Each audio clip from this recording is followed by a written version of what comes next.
The winter of 1888, the blizzard howled through Wyoming Territory like a banshee's cry, claiming lives and breaking hearts at the lonesome train station in Cheyenne. A woman sat frozen on a wooden bench, her breath forming white clouds in the bitter air she clutched.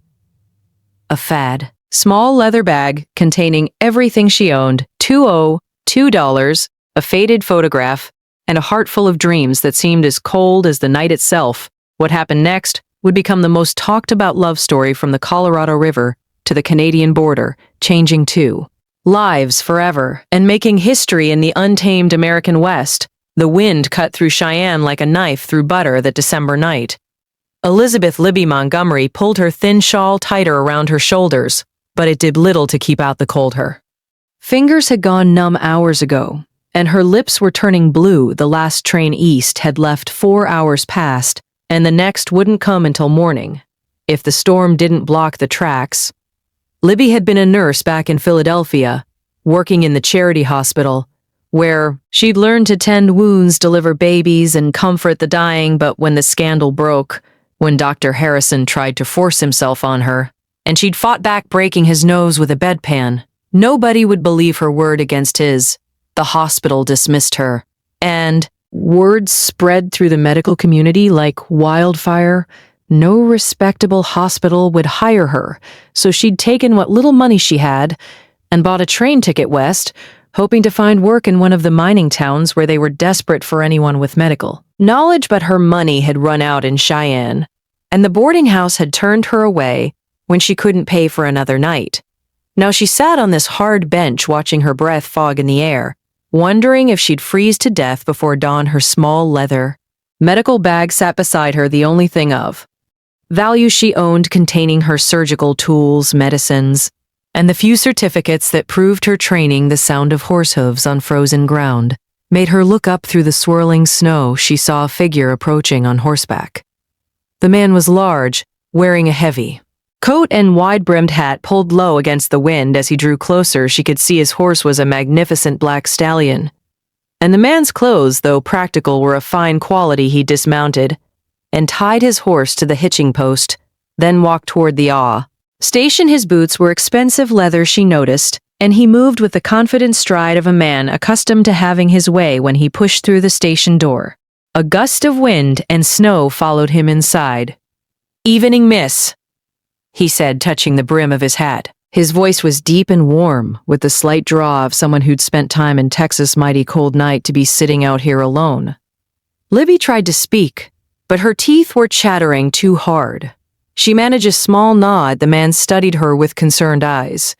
He was, perhaps 33 years old, with dark hair and a mustache, and despite the rough weather, he was clean-shaven and well-groomed. His face was weathered from years in the sun, but his eyes were kind. "Name's Jack Thornton," he said, pulling off his gloves. "I own the Double T Ranch about 22 million north of here. Been in town on business and was heading home. When I saw you through the window," he noticed her medical bag and the way she was dressed. Her clothes were quality but worn, and she had the bearing of an educated woman despite her obvious poverty. "Are you a doctor, miss?" he asked gently. "Me nurse," Libby managed to say through chattering teeth. "Elizabeth Montgomery from Philadelphia."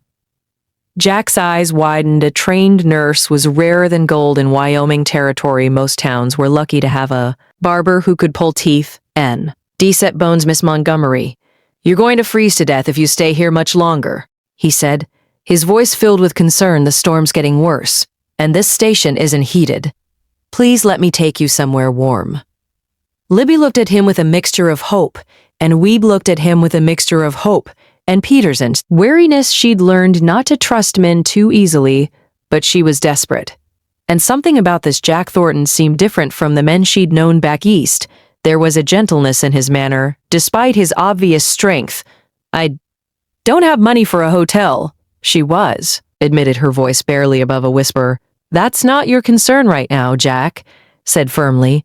"Getting you warm and fed is what matters. We can sort out the rest later." He shrugged out of his heavy coat and wrapped it around her shoulders, the warmth of it still carrying. His body heat made her gasp with relief. The coat smelled of leather horses, And something else, perhaps pine soap. Can you walk? He asked. Libby tried to stand, but her legs were too stiff. From the cold, without hesitation, Jack scooped her up in his arms. Her medical bag included. She was light as a feather, he thought, and trembling like a leaf in a windstorm. The hotel's just across the street, he said, carrying her toward the door. We'll get you warmed up and fed, and then you can tell me what brings a trained nurse to Wyoming. Territory in the middle of winter. As they stepped out into the storm, Libby found herself pressed against Jack's chest, his strong arms holding her securely. For the first time in months, she felt safe. She didn't know this. Man didn't know his intentions, but somehow she trusted him.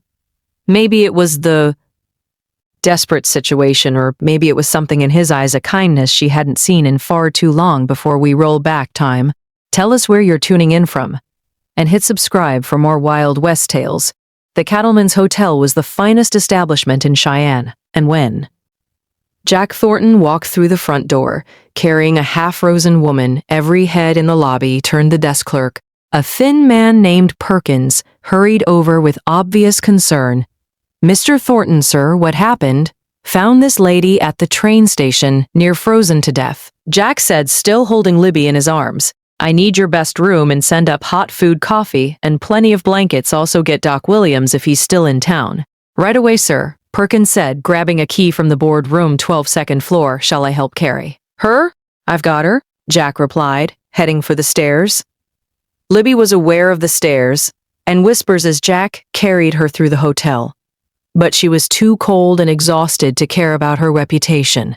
The warmth of the building was making her fingers and toes tingle painfully as feeling returned to them. Jack carried her into a spacious room with a large bed, a fireplace, and fine furniture. He set her gently on a chair by the fire and immediately began building up the flames. The hotel will send up some ladies' clothes, he said, not looking at her as he worked with the fire. Yours are damp from the snow. We need to get you warm and dry. A knock at the door announced the arrival of hot coffee, soup, and blankets. Jack tipped the boy generously and sent him away, then poured Libby a cup of full coffee with hands that were surprisingly gentle for their size. Drink this slowly, he said, wrapping a blanket around her shoulders. Too much heat, too fast, can be dangerous. Libby sipped the coffee gratefully, feeling warmth spread through her chest. You seem to know something about medicine yourself, she observed, her voice growing stronger. Jack smiled. You learn a few things running a ranch. Men get hurt, animals get sick, and the nearest doctor might be 100 miles away. He pulled up another chair and sat across from her. But I'm no trained nurse. What brought you west me? Says Montgomery, if you don't mind my asking. Libby studied his face in the firelight. He had honest eyes, she decided, and after what he'd done for her tonight, he deserved some explanation. I worked in a hospital in Philadelphia, she said carefully. There was trouble in doctor who wouldn't take no for an answer when I defended myself. I was dismissed. No hospital back east would hire me after that. Jack's jaw tightened, and she saw anger flash in his eyes. A man forced himself on you, he tried to. Libby said.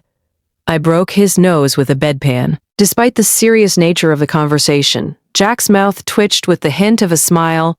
Good for you, I hope it hurt. It did, Libby said, and for the first time in months, she almost smiled too. But it cost me my career. I thought maybe in the West, where doctors are scarce, my past wouldn't matter so much. It doesn't, Jack said firmly. Out here we judge people by what they do, not by the thaws. Lies told about them back east. A trained nurse is worth her weight in gold in this territory. Another knock interrupted them, and a hotel maid entered with an armload of women's clothing. Begging your pardon, sir, but these are the finest we have. Mrs. Patterson and roommate donated them, she said. Any woman caught in this storm deserves all the help we can give. Thank Mrs. Patterson for her kindness, Jack said, standing. I'll wait downstairs while Miss Montgomery changes. Mr. Thornton, Libby called as he reached the door. Why are you helping me? You don't know me. Jack paused, his hand on the doorknob. Maybe because I know what it's like to be alone in the world, he said quietly. And maybe because I've been praying for someone like you to come along. Someone like me, a healer, he said. My ranch hands get hurt regular, and I've lost good men, because there was no one to tend them properly, but more than that. He turned to face her fully. I've been looking for someone's spec. Someone with strength and courage, someone who'd break a man's nose, rather than let him take. With that, he left the room, closing the door gently behind him. Libby sat by the fire, staring at the closed door. She'd expected many things when she came west, but she'd never expected to meet a man like Jackson Thornton, rich enough to own his own ranch, kind enough to own his own ranch, kind enough to help a stranger, and respectful enough to leave her alone to change clothes without being asked. She looked at the clothes the maid had brought, a simple but well-made dress of blue wool undergarments, stockings, and even a pair of boots that looked like they might fit as. She changed out of her damp, travel-stained clothes. She couldn't help but wonder what tomorrow would bring. For the first time since leaving Philadelphia, she felt a spark of hope. Libby woke to sunlight streaming through the hotel window and the distant sound of voices. From the street below, the storm had passed, leaving the world covered in pristine white snow. She'd slept better than she had in weeks, warm and safe for the first time since leaving Philadelphia. A soft knock at the door made her sit up. "Miss Montgomery." "It's Jack. Thornton." "Just a moment," she called quickly, braiding her long brown hair and smoothing the borrowed dress. When she opened the door, she found Jack standing in the hallway with a breakfast tray. "Morning," he said with a smile that made her heart skip. "Thought you might be hungry. How are you feeling?" "Much better, thank you," she said, stepping aside to let him enter. "Mr. Thornton." "I don't know how to repay your kindness, Jack," he corrected, setting the tray on the small table by the window. "And you don't owe me anything, though I was hoping we might talk about your plans." They sat across from each other as Libby ate the hearty breakfast of eggs, bacon, biscuits, and jam. The food was delicious, and she realized how long it had been since she'd had a proper meal. "I don't have many plans," she admitted. "I was hoping to find work in one of the mining camps, but I'm not sure how to get there, or even which camps might need a nurse." Jack leaned back in his chair, studying her. "Mining camps are rough places for a woman alone, dangerous too. Most of those men haven't seen a decent woman in months, and they don't always remember their manners. I can take care of myself," Libby said with quiet determination. "I'm sure you can," Jack agreed, "but there might be another option. My ranch covers 50,000 acres, and I employ about 60 men year-round. During roundup and branding season, that number goes up to nearly 100. These men work hard and get hurt. Regular broken bones, cuts, burns, snake bites. You name it." Libby sat down, her coffee cup. "Interested you're offering me work?" "I'm offering you a position as the ranch's nurse," Jack said. "Good pay, comfortable quarters, and all the medical supplies you need. You'd have your own cabin near the main house and cookie. That's our cook would make sure you're well fed." It sounded almost too good to make sure you're well fed. "Be true. What would you expect in return?" Jack's expression grew serious. "Honest work for honest pay. Tend the men when they're hurt, help with difficult births among the livestock when needed, and maybe teach some of the hands basic first aid, nothing more than that." "And you'd expect nothing." Personal understanding dawned in Jack's eyes. "Miss Montgomery, Libby, I'm not the kind of man who'd take advantage of a woman's desperate situation. If something personal were to develop between us, it would be because we both wanted it, not because you felt obligated." Libby studied his face, looking for any sign of deception, but his eyes were clear and honest, and everything about his behavior since finding her had been that of a gentleman. "How far is your ranch?" she asked. 20 mi north. "It's called the Double T, after my initials, Jackson Thomas Thor. In Ton, we raise cattle and horses, some of the finest in Wyoming Territory. The work is hard, but honest, and the men who ride for me are good people." "You said you've been looking for a healer, haven't you?" "Tried to hire a doctor," Jack laughed, "but there was no humor in it. I've tried, posted notices in newspapers from Denver to Kansas City. Most doctors want to practice in towns where they can build a profitable practice. Treating wealthy patients, ranch work, is too uncertain, too dangerous, and not profitable enough for most of them. But you'd hire a woman. I'd hire anyone with the skills and courage to do the job," Jack said firmly. "Out here, we care more about what a person can do than whether they wear pants or a dress." Libby considered the offer. It was better than anything she dared hope for, but it seemed too perfect. There had to be a catch. "What aren't you telling me?" she asked. Jack smiled appreciatively, smart as well as skilled. All right, here's the truth of it. The Double T is a working ranch. Not a fancy estate. The winters are hard, the summers are hot, and we're 20 meters from the nearest town. You'd be the only woman on the ranch most of the time. Except for Cookie's wife Martha, who helps in the kitchen. It can be lonely. I've been lonely in cities full of people, Libby said quietly. At least ranch loneliness would be honest. There's something else, Jack continued. I'm not just the owner of the Double T. My family has money, quite a bit of it. My father made a fortune in shipping before the war, and I've done well with investments in addition to the ranch. Some people might say you're trying to catch yourself a wealthy husband. Libby's chin came up defiantly. Let them say what they want. I know my own heart and intentions. I believe you do, Jack said softly. But I wanted you to know what you might be walking into. They sat in comfortable silence for a moment, watching the snow-covered street through the window. Finally, Libby spoke. When would you want me to start? Jack's face lit up with a smile that transformed his weathered features. Does that mean you'll take the position? It means I'll try it? Libby said carefully. If it doesn't work out for either of us, I'll move on. With no hard feelings. Fair enough, Jack said, standing and extending his hand. Welcome to the Double T, Nurse Montgomery, as Libby shook his hand. She felt a spark of electricity pass between them from the look in Jack's eyes. He felt it too. This job might be more complicated than she'd thought, but for the first time in months, she was looking forward to the future. The ride to the Double T Ranch took 3 hours through snow-covered countryside that took Libby's breath away. Jack had bought her a warm coat, riding boots, and other necessities in Cheyenne, refusing to take no for an answer when she protested the expense. Consider it an advance on your salary, he'd said with a grin that was becoming familiar now as they rode side by side through the Wyoming wilderness. Libby felt a sense of freedom she'd never experienced back east. The landscape was vast and beautiful, with snow-capped mountains in the distance. An endless sky overhead. Jack pointed out landmarks along the way. A creek where they watered their horses, a grove of cottonwood trees that provided shelter during summer roundups, and finally the boundary markers of the Double T. There she is, Jack said with obvious pride as they crested a hill. Libby gasped at the sight below them. The Double T Ranch sprawled across a valley like a small town. The main house was large and well-built, constructed of logs and stone, with a wide front porch nearby. Stood a bunkhouse, stables, corral, a blacksmith shop, and various other outbuildings. Smoke rose from several chimneys, and she could see men working despite the cold weather. It's beautiful, she said honestly. Wait until spring, Jack Rabb, is when the grass is green and the wildflowers are blooming. There's no prettier sight in all of Wyoming.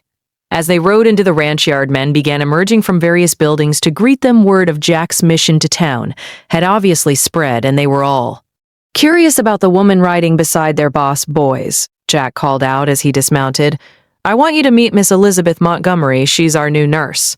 A cheer went up from the assembled men, and Libby felt her cheeks redden. One grizzled cowboy with gray whiskers stepped forward. Name's Tom Bradley, miss. I'm the foreman here. Can't tell you how glad we are to have someone with medical training on the ranch. Thank you, Mr. Bradley, Libby said as Jack helped her down from her horse. I hope I can be of help. Oh, you will be, said another man with a bandaged hand. I cut myself on some barbed wire yesterday, and it's been painting me something fierce. I'll take a look at it after I get settled. Libby promised. Jack led her toward a small but well-built cabin about 50 yards from the main house. This will be your home, he said, opening the door. The cabin was simple but comfortable, with a main room that served as both living area and office. A small bedroom and a kitchen, with a wood stove. A fire had already been lit in the fireplace, and the rooms were warm and welcoming. Cookie's wife Martha stocked the kitchen with supplies, Jack explained, and I had some of the boys bring over furniture and linens if you need anything else. Just let me know. Libby walked around the cabin, touching the simple wooden furniture and admiring the view from the windows. One looked toward the mountains, another toward the main house and ranch buildings. It was perfect. There's one more thing, Jack said, leading her to a room she hadn't noticed. I thought you might need this. He opened the door to reveal a fully equipped medical office. There was an examination table, Cabinets full of supplies, surgical instruments, and medicines. Everything was clean and well organized, better equipped than some hospitals she'd worked in back east. Jack. She breathed, overwhelmed. This must have cost a fortune. A good nurse is worth a fortune, he said simply. Besides, I ordered most of this months ago, hoping I'd eventually find someone to use it. Libby felt tears prick her eyes after months of rejection and hardship. This kindness was almost too much to bear. Thank you, she whispered. Don't thank me yet, Jack said with a smile. Wait until you've seen what some of these cowboys can do to themselves. You'll earn every penny of your salary. As if to prove his point, there was a knock at the door. Tom Bradley entered, supporting a young cowboy who was hopping on one foot. Sorry to bother you, miss, but Billy here just got stepped on by his horse, Tom said. Bring him into the medical room. Libby said, immediately shifting into professional mode. Let's get that boot off and see what we're dealing with, as she examined Billy's injured foot. Bruised but not broken, thankfully. Libby was aware of Jack watching from the doorway when she looked up after bandaging the foot and giving Billy instructions for care. She found him smiling. What, she asked? Nothing, he said. Just thinking that this might work out even. Better than I hoped that evening after treating 3 more minor injuries and meeting most of the ranch hands. Libby sat in her new cabin trying to process everything that had happened 2 days ago. She'd been freezing and penniless at a train station. Now she had a job, home, and the respect of the men she'd be working with. And then there was Jack Thornton himself. He was nothing like the men she'd known back east, neither the refined but weak gentlemen of society nor the crude men who'd tried to take advantage of her vulnerability. Jack was strong but gentle, wealthy but unprete. Naish, and he treated her as an equal while still being protective. A soft knock at her door interrupted her thoughts. When she opened it, she found Jack standing on her porch with a steaming cup in his hands. Thought you might like some hot chocolate before bed, he said. Martha makes the best in Wyoming Territory that's very thoughtful, Libby said, accepting the cup gratefully. Would you like to come in for a few minutes? Jack hesitated. I don't want to compromise your reputation. I think my reputation can survive a brief conversation with my employer, Libby said with a smile. Besides, who's going to see us way out here? Jack entered and took a seat by the fireplace, while Libby settled into the chair across from him. The hot chocolate was indeed delicious, rich and warming. How are you settling in? He asked. Better than I dared hope, she admitted. The men have been very respectful, the cabin is perfect, and that medical room is better equipped than some city hospitals. Good, Jack said, then fell silent, staring into the fire. What is it? Libby asked, sensing something troubling him. I want to be honest with you about something, he said finally. When I found you at that train station, it wasn't entirely by chance. Libby set down her cup, suddenly wary. What do you mean? So I'd been in town on business, yes, but I was also making inquiries about finding a nurse or doctor. For the ranch, the hotel clerk mentioned that a woman with medical training had been asking about work. Earlier that day, I went to the station, hoping to find you. So you knew who I was. I knew a trained nurse was supposed to be on the evening train from the east, Jack said. I didn't know your name or your circumstances until I found you there. Libby considered this. Why? Didn't you tell me earlier? Because I wanted you to take the job based on its merits, not because you felt obligated to the man who rescued you. It made sense, and Libby found herself respecting him even more. For his honesty, is there anything else I should know? Jack met her eyes directly. Just this, I'm attracted to you. Libby have been since the moment I saw you sitting in that station. But I want you to know that your job here is secure regardless of your personal feelings toward me. I won't pressure you or make your position here dependent on anything other than your professional skills. Libby felt her heart skip a beat. The attraction was mutual, but she appreciated his straightforwardness. Thank you for being honest, she said softly. And for the record, the attraction isn't one-sided. They looked at each other across the firelight, both aware that something significant was beginning between them. But they also both knew it was too soon, too complicated by their employer-employee relationship well. Jack said, standing, I should let you get some rest tomorrow. Cookie wants to show you around the kitchen gardens, and Martha's eager to give you the full tour of the ranch. Jack, Libby called as he reached the door. Thank you for everything. I haven't felt this hopeful about the future in a very long time, neither have I, he said quietly, and then he was gone, leaving Libby alone with her thoughts in the warm glow of possibility. Spring came early to Wyoming Territory that year, and with it, Libby settled into her new life at the Double T Ranch. She treated everything from broken bones to snake bites, delivered foss and calves, and even helped Martha in the kitchen garden when her medical duties were light. The Cowboys had come to trust and respect her, often seeking her advice on matters that had nothing to do with medicine. But it was her growing relationship with Jack that occupied most of her thoughts. He was careful to maintain professional boundaries during the need day, but their evening conversations on her cabin porch had become a cherished routine. They talked about everything: his dreams for the ranch, her experiences back east, their hopes for the future. One evening in late April, as they sat watching the sunset paint the mountains gold and purple, Jack brought up a subject that had been weighing on his mind. "Libby, there's something I need to tell you about my past," he said, his voice unusually serious. She sat down her coffee cup and gave him her full attention. "What is it?"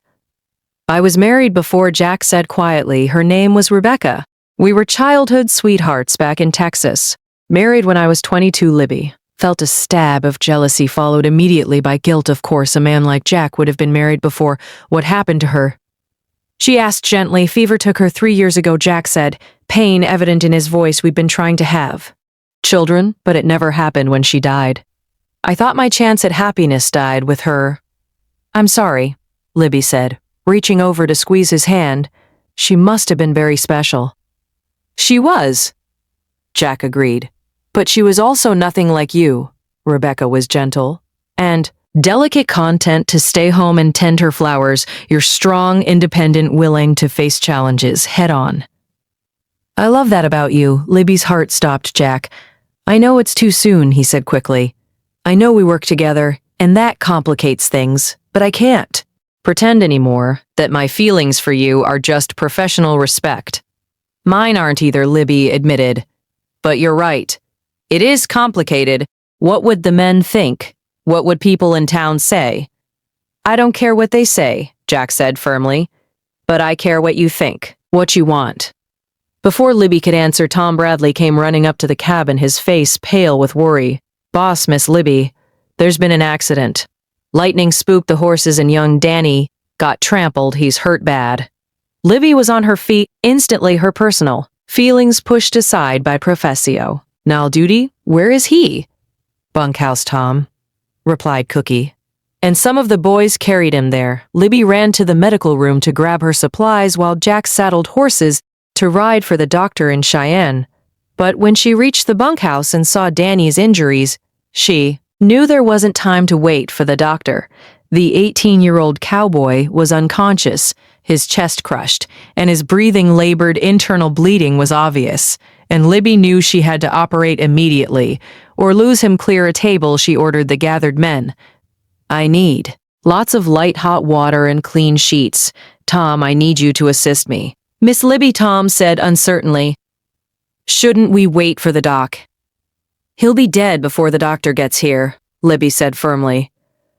"I've done this surgery before. We can save him, but we have to act now." For the next 3 hours, Libby worked over Donnie's broken body, repairing internal damage and setting bones. The Cowboys watched in awed silence as she performed what seemed like miracles with her skilled hands. When she finally stepped back, exhausted but triumphant, Danny's breathing was steady and his color had improved. "He'll live," she announced, and the bunkhouse erupted in cheers. Jack, who had returned with the doctor an hour earlier, watched from the doorway with undisguised admiration when the doctor examined Danny and pronounced, "Libby's work is fine as any surgeon in Denver could have done." Jack's pride was evident to everyone present later that night. After Danny had been moved to the cabin next to Libby's for easier monitoring, she and Jack finally had a chance to talk. "What you did tonight?" Jack said, as they sat on her porch in the moonlight. "It was incredible. You saved that boy's life. It's what any trained nurse would have done." Libby said modestly. "No," Jack said firmly. "It's what you did, and it's why I love you there." It was out in the open. Libby looked at this man who had rescued her from free Ezering, given her a home and meaningful work, and now looked at her as if she were the most precious thing in the world. I love you too, she said simply. Jack leaned over and kissed her, then gentle and sweet under the star-filled Wyoming sky. When they broke apart, both were. Breathing hard, "Marry me, Libby," Jack said. "I know it's fast. I know it's complicated, but I can't imagine my life without you now, Jack." Libby began, but he held up a hand. "You don't have to answer tonight," he said. "Just promise me you'll think about it." "I will," she promised, though in her heart she already knew her answer. Word of Jack's proposal spread through the ranch faster than wildfire, and too. Libby's surprised the reaction was overwhelmingly positive. The Cowboys had come to love and respect her, and they could see how happy she made their boss. Even Tom Bradley, initially skeptical about having a woman on the ranch, gave the match his wholehearted approval. "Never seen the boss smile so much," he told Libby one morning. As she checked on Danny's recovery, "You're good for him, miss, good for all of us." The wedding was planned for the first Saturday in June, and it became the social event of the season in that part of Wyoming. Territory cowboys from neighboring ranches, towns, people from Cheyenne, and even some of Jack's business associates from Denver came to witness the union of the millionaire rancher and his nurse Libby, wore a dress of ivory silk that Jack had ordered specially from San Francisco, and Martha had woven wild flowers from the prairie into her hair. She looked radiant as she walked down the makeshift aisle between the ranch buildings, with Tom Bradley proudly escorting her in place of the father she'd lost years earlier. Jack waited at the altar they'd constructed on the front porch of the main house, dressed in his finest black suit, but looking more nervous than Libby had ever seen him. When their eyes met, however, his nervousness disappeared, replaced by a smile of pure joy. The ceremony was performed by the circuit preacher, who traveled through the territory, and his words about love, commitment, and partnership seemed especially meaningful given how Jack and Libby had found each other. "Do you, Jackson Thomas Thornton, take Elizabeth Rose Montgomery to be your lawfully wedded wife, to have and to hold in sickness and in health, for richer or poorer, for better or worse, as long as you both shall live?" "I do," Jack said firmly, his voice carrying clearly across the assembled crowd. "And do you, Elizabeth Rose Montgomery, take Jackson Thomas Thornton to be your lawfully wedded husband, to have and to hold in sickness and in health, for richer or poorer, for better or worse, as long as you both shall live?" "I do," Libby replied, her voice strong and sure when the preacher pronounced them husband and wife. Jack's kiss was passionate enough to draw cheers and whistles from the Cowboys. Libby blushed but didn't pull away, secure in the love they shared. The celebration that followed was legendary. Cookie had outdone himself with a feast that included roasted beef, fresh trout, vegetables from Martha's garden, and a three-away tiered wedding cake that had been transported carefully from Denver. There was music, dancing, and storytelling that went on well into the night, but perhaps the most meaningful moment came when Danny, still recovering from his injuries, but determined to attend the wedding, stood to make a toast to Mrs. Thornton. He said, raising his glass of lemonade. He was still too weak for alcohol. "The woman who saved my life and made our boss the happiest man in Wyoming Territory. May your love story inspire generations to come." The crowd erupted in agreement, and Libby found herself crying happy tears as Jack squeezed her hand as the evening wound down, and the guests began to depart. Jack and Libby found themselves alone on the porch of the main house, which would now be their home together. "Well, Mrs. Thornton," Jack said, taking her hands in his, "how does it feel to be a married woman?" "It feels like coming home," Libby replied honestly, like everything that happened before was just preparing me for this moment. Jack pulled her close, and they danced slowly to the music drifting from the bunkhouse where some of the Cowboys were still celebrating. "I have something for you," Jack said, reaching into his jacket pocket. He pulled out a small velvet box and opened it to reveal a beautiful gold locket. "Jack, it's beautiful." Libby breathed as he fastened it around her neck. "Open it," he urged. Inside was a tiny photograph of the two of them taken earlier that day, and engraved on the opposite side were the words, "Forever and always, JT." "Now you'll always have me close to your heart," Jack said softly. "I already do," Libby whispered and kissed him under the star-filled Wyoming sky. The first year of marriage brought both joys and challenges to Jack and Libby Thornton. Libby continued her work as the past ranch nurse, but now she also took on the role of ranch wife, helping Jack with the business side of the operation and entertaining the important visitors who came to buy cattle and horses. She proved to be a natural at both roles. Her medical skills became legendary. Throughout the territory, she successfully treated a cholera outbreak in nearby Silver Creek, delivered twins during a blizzard, and even removed a bullet from a wounded sheriff who'd been chasing rustlers. But it was her partnership with Jack that truly made their marriage special. She had a keen mind for business and often suggested improvements to ranch operations that saved money and increased efficiency. Jack valued her opinions and never made important decisions without consulting her first. Their love story became the talk of Wyoming Territory. Desk paper reporters came from as far away as Chicago to write about the millionaire cowboy and his nurse wife. The story of how Jack had found Libby freezing at the train station was retold around campfires and in saloons from Colorado to Montana. But their happiness was tested when Libby's past came back to haunt them in the spring of 1889. Dr. Harrison, the man who had tried to assault her in Philadelphia, arrived in Cheyenne, claiming to be investigating medical malpractice by unlicensed practitioners. "He's come to cause trouble," Libby told Jack as they sat in their bedroom reading the telegram that had warned them of Harrison's arrival. "He's never forgiven me for what I did to him." "Let him come," Jack said grimly. "He'll find that things are different out here." Harrison arrived at the ranch 3 days later, accompanied by a territorial marshal and carrying official papers questioning Libby's right to practice medicine. Without a license, he was a thin, pale man with calculating eyes and a permanent sneer that made Libby's skin crawl. "Mrs. Thornton," he said with mock politeness, or should I say Miss Montgomery, "I'm here to investigate reports of illegal medical practice. My wife is a trained nurse," Jack said, stepping protectively in front of Libby. "She has certificates proving her education and experience. Certificates that are meaningless if she's been dismissed from her position for moral turpitude." Harrison replied smoothly, "Did you tell your husband about your behavior back in Philadelphia, my dear?" "I told him about a coward who tried to force himself on me and got his nose broken." "For his trouble," Libby said, her voice steady despite her racing heart.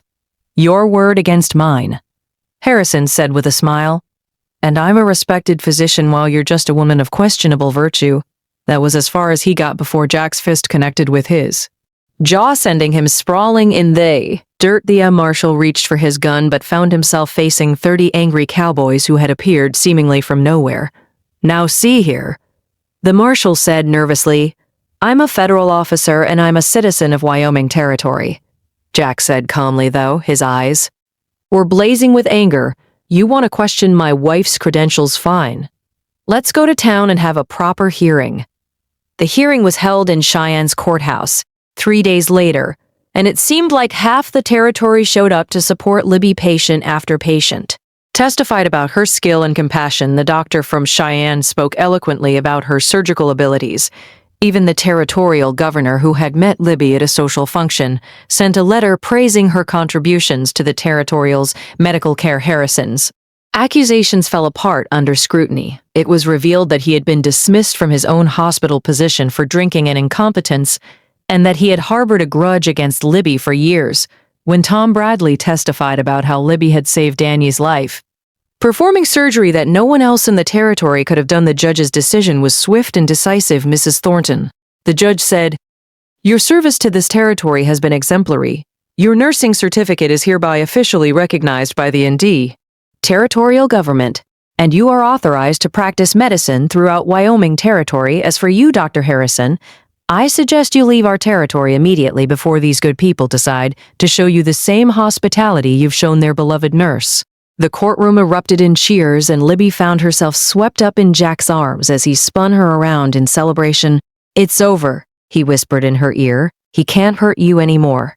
We did it together." Libby replied, looking into his eyes, "We can face anything together." That night, as they celebrated with their friends and neighbors, Libby realized that her love story with Jack had become something bigger than just their personal happiness. They had become symbols of the American dream. The idea that in the West people could reinvent themselves, that hard work and love could overcome any Obstacle by 1892, 5 years after their marriage, Jack and Libby Thornton had become one of the most influential couples in Wyoming Territory. The Double T Ranch had expanded to over 100,000 acres, and their cattle and horses were renowned throughout the West. But it was their contributions to the community that truly set them apart. Libby had established the first real hospital in the territory, a modern facility in Cheyenne that served patients from hundreds of miles around. She had also started a nursing school training young women to provide medical care in remote areas. Her innovations in frontier medicine had been written about in medical journals back east, and she had been invited to speak at medical conferences in Boston and New York. Jack had become a political force, as well serving in the territorial legislature and advocating for statehood. He had also invested in railroads, mining, and other businesses that brought prosperity to the region. But perhaps his greatest achievement was the town he had built on the southern border of the ranch, Thornton, Wyoming. Complete with schools, churches, shops, and homes for the families of his employees, their love story had indeed made history, inspiring countless others to take chances on love and new beginnings. But their greatest joy came from the 3 children they had been blessed with. Twin boys born in 1890, followed by a daughter in 1892, little Thomas and Jackson Jr. were already showing signs of their father's love for the land and their mother's compassionate nature. Baby Rebecca, named for Jack's first wife with Libby's blessing, was the light of their lives. "She's going to be a healer like her mother," Jack said one evening as they watched their daughter sleep in her crib. "Look at those gentle hands."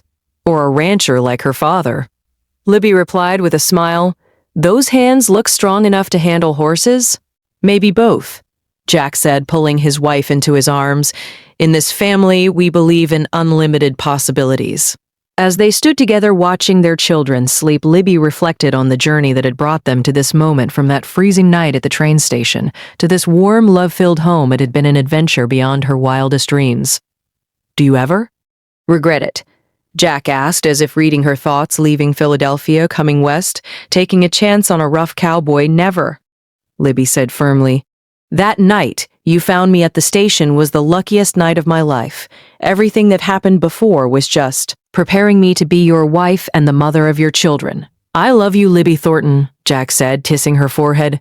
"More than I ever thought possible." "And I love you, Jackson Thornton," she replied, "forever and always." Outside their window, the Wyoming wind whispered through the cottonwood trees, carrying with it the sounds of the ranch settling down for the night. In the distance, a cowboy played a soft tune on his harmonica, and the cattle loaded peacefully in the fields. Years later, when historians wrote about the early days of Wyoming, they always included the story of Jack and Libby Thornton. Their love story became legend, told and retold around campfires and in books, inspiring generations of Americans to believe in the power of love to overcome any obstacle. The Double T Ranch continued to thrive under their children's leadership. Thomas became a respected cattleman and served as Wyoming's first state senator. Jackson Jr. became a doctor, following in his mother's footsteps, and established hospitals throughout the Wing State. Rebecca married a fellow rancher and raised 6 children of her own, passing down the family stories of courage, love, and perseverance. The town of Thornton grew into a thriving city, and the hospital Libby founded became a major medical center. Her nursing school graduated hundreds of women who carried her legacy of compassionate care throughout the American West. But perhaps the most enduring legacy of Jack and Libby's love story was the example they set for others.